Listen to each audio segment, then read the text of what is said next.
मला अतिशय दुःख आहे की हिंदू हृदय सम्राट शिवसेना प्रमुख बाळासाहेब ठाकरेंच्या सुपुत्रांनी या ठिकाणी अशा पद्धतीनं मतांचं लांगुल चालन करण्याकरता अशा व्यक्तीला प्रवेश दिलेला आहे। यातनं त्यांचं चरित्र आणि त्यांची दिशा ही स्पष्ट होते आहे।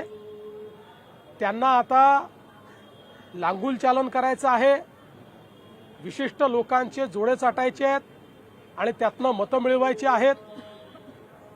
पण जनता हे बघते आहे, देशप्रेमी देशभक्त आणि राष्ट्रवादी लोक हे पाहतायत, त्यामुळे याचं नुकसान त्यांना सहन करावंच लागेल। युतीची घोषणा नेमकी कधी होणार आहे? जागा वाटपाचं काय ठरलंय का? आम्हाला घोषणा करण्याची आवश्यकता नाही, आम्ही एकत्रच आहोत।